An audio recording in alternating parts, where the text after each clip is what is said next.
एक पैर से करना चाहिए। आप लोगों के लिए ये है 1 2 3। इसी तरह से करते करते रिवर्स कर लीजिए 1 2 3। और एक पैर से ये है कि घुटना दबा लीजिए और आप इस तरह से करिए 1 2 3। रिवर्स 1 2 3। फिर राइट दबा लीजिए, लेफ्ट से करिए 1 3। रिवर्स 3 2 1। शून्य बनाना है दोनों पैरों से आप लोगों को। 60+ वालों को एक पैर से, और जो 60 से कम है उनको इस तरह से 1 2 3। 10 टाइम तो है ही, जितना आप कर सकते हैं आप ही के लिए अच्छा है। 2 3। अब पैर मोड़ लीजिए 60+ के लिए 1 2 3। इसी तरह से वापस रिवर्स 2 3 1 2 3। रिवर्स 1 2 3। एक एक्सरसाइज हो जाए और है यूरिन इन्फेक्शन। 1 यहाँ लगाइए अपने थाइस के मोड़ पे और थोड़ा का घुटने को नीचे करिए। इसी तरह से लेफ्ट को।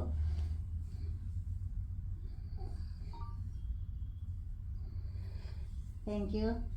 अब दूसरा करिए, थोड़ा सा रिलीज मिल जाएगा। इतनी हमने एक्सरसाइज की है। ये अपने पंजे ऊपर उठाने हैं, सेतुबंद आसन। अब घुट एडी टिका लीजिए।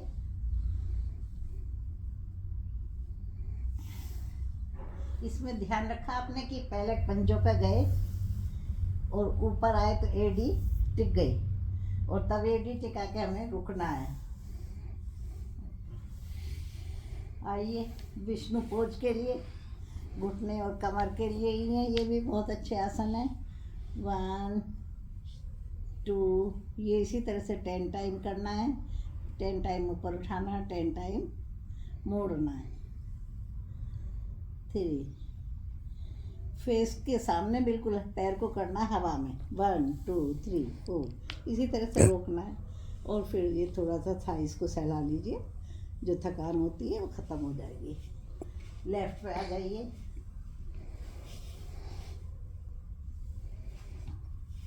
1 2। बिल्कुल सीधा लेटना है। मैट से आप आराम से देख सकते हैं कि आप सीधे हैं या नहीं है।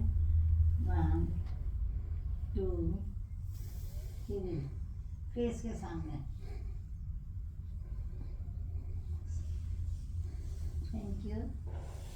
ये सब करने के बाद आपको शवासन पे आना बहुत ज़रूरी है, क्योंकि इतनी हम मेहनत करते हैं, हमारी हड्डियाँ इतना चलती है, हमारा ब्लड सर्कुलेशन भी उलट पुलट होता है, तो इसके लिए हमें रिलैक्स होना बहुत ज़रूरी है। उसी के बाद में हमें उठना चाहिए। आइए थोड़ा सा कर लेते हैं। हथेलियाँ ऊपर उठी हुई, पैरों में गैप, शरीर को बिल्कुल ढीला छोड़ दीजिए। आती जाती सांसों पर ध्यान दीजिए। सिर से पैर तक पूरे दोनों पैरों की उंगलियों तक जाइए। माँ के मूवमेंट को निहारिए। कंधों से दोनों हाथों को निहारते हुए हाथों की उंगलियों तक जाइए। अब उनका मूवमेंट देखते रहिए। चलते हुए रक्त प्रवाह को फील करिए। पेट पे आके अपने ऑर्गन्स को देखिए किस तरह से सुचारू रूप से कार्य कर रहे हैं। एक एक अंग को, उनकी क्रिया को देखते हुए अपने आप को खुश नसीब समझो कि हम कितने स्वस्थ हैं। गुदा चक्र पर जाइए। ईड़ा और पीड़ा पिंगला के बीच में सुषुम्ना नाड़ी है, जो हमारी रीढ़ की हड्डी के 33 मनकों को ऊर्जा प्रदान करती है। और धीरे धीरे ये होते हुए कमर के पिछले हिस्से से, गर्दन के पिछले से होती हुई हमारे मस्तिष्क तक पहुंच जाती है ब्रह्मरंध्र पे। यहीं हम लोग को सतलोक के दर्शन होते हैं। वहाँ के नज़ारे में खो जाइए। आइए अब आज्ञा चक्र पर आइए, निहारिए प्रभु को। इस तरह से आप कुछ भी बोलते रहिए बहुत धीरे धीरे, और प्रभु में खो जाइए, खो जाइए, खो जाइए। लास्ट में हाथों के दर्शन करिए। ऊष्मा को फेस पे लगाइए। अपने आप को स्वस्थ फील करिए। ओम शांति कहते हुए धीरे धीरे सीधी करवट से ऊपर आने की कोशिश। थोड़ा सा बैठने के बाद में जो हमारे जॉइंट हैं उंगलियों के, ये इनको दबाइए। ये आँख का, नाक का, कान का है, ये थायराइड का है, ये पेट के लिए। थोड़ा थोड़ा सा दबा लीजिए, उसके बाद उठिए, क्योंकि ये जो हमारे ऑर्गन उलट पुलट हो जाते हैं, ये सही क्रिया पे आ जाते हैं अपनी जगह। Thank you. ओम शांति।